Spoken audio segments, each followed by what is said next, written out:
So this is going to be a short ceremony celebrating our burying of the time capsule, and we'll start off with the mayor. Thank you. Thanks, Phil. This is an exciting moment for Fort Collins. It's an historical moment, and I am delighted to be a part of the history in the making. For 100 years, City Park has been the center point for family activities, cultural events, and community celebrations. In 2012, we have celebrated City Park's historical contribution to our community, culminating with tonight's activities that will be going on with music and the fireworks. Today we celebrate the past and look forward to the future by preserving City Park's history in this time capsule that we will be burying shortly.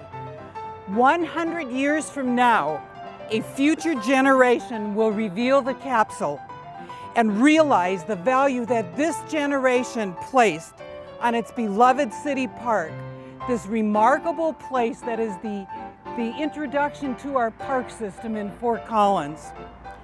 Please join me in the celebration of 100 years of City Park by burying this time capsule for future Fort Collins residents to learn and to understand the history of today. I will turn it over to Wayne Sundberg, and he has a few words for you as well. Thank you, Mayor Karen. We have this nice array of the history, and as the mayor said, this is our 100th anniversary. Does anybody know what other city facility is 125 years old this year?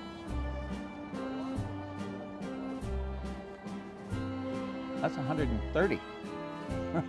But thank you. You know, he was like that as a 7th grader too when I taught him. always close, but not. But yes, the Waterworks, 1882. How about 1887? There's a sign at the end of mountain. Grandview Cemetery. So, you know, we kind of have these landmark things this year. In the late 1860s, the fort was gone. There were a few people who had settled around here, and there were other settlers who came in. And in 1869, there was a group of people came out here from Mercer County, Pennsylvania. And they kind of looked around and said, yeah, maybe. It might be a nice place. So they went back, came out the next year with a group of people and tried to establish a colony called the Mercer Colony. Started to dig a ditch because they wanted to farm, and they just weren't succeeding. So the Mercer Colony just kind of disappeared, and the Mercer ditch didn't get finished until later in the 1870s. But the Mercer ditch is the one that runs through City Park 9. Then in 1874, a farmer named John Sheldon purchased some of this land and was going to set up a great big sheep farm. And so he hired a crew of men, and they began digging a lake. And there was a couple of little tiny natural springs, and so they had horses and they had wooden plows called Fresnos. And what do you think they did with the dirt? That's pretty much an unnatural hill, so that's, you know, I conjecture that is the bottom of the lake, which became known then as Sheldon Lake. It was supplied by water from the Larimer No. 2 ditch. In 1904, the Gentlemen's Riding and Driving Club, just in case you're afraid that sounds kind of sexist, there was a ladies' riding and driving club at the Aggies, but they established a racetrack on the west side of Sheldon's Lake. I think what's hard for us to picture is this was all open land. You know, the city was still hadn't quite encroached out here. There were just farmsteads and farmhouses and barns. And then in 1907, the city began purchasing land out here and began setting up what would become then City Park.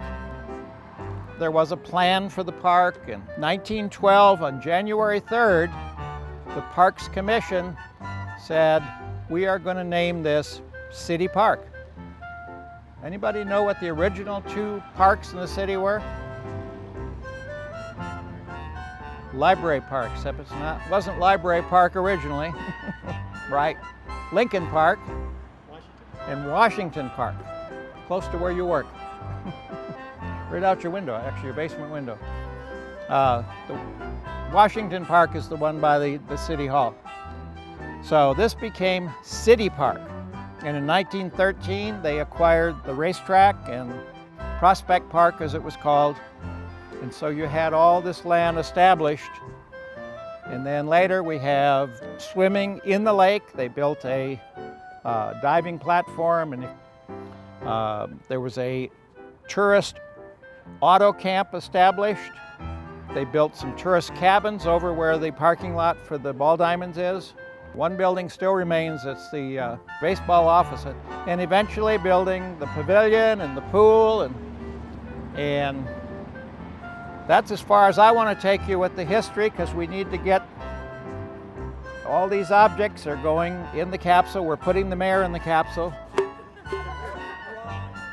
No, you're right here.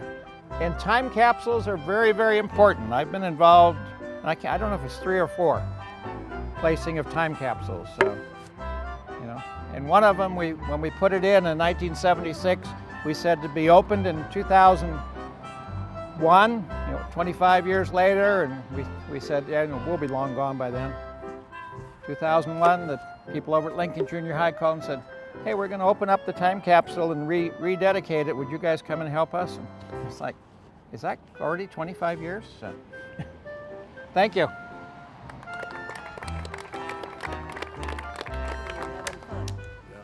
Thank you all for coming. We're going to place, well, the time capsule is already placed inside a concrete vault. But if anybody wanted to share a little bit, there's some dirt you can throw into it, be part of history. And then we'll have some music at the showmobile starting at 5 o'clock, and then fireworks about 8:10. So thank you all for coming. Shower.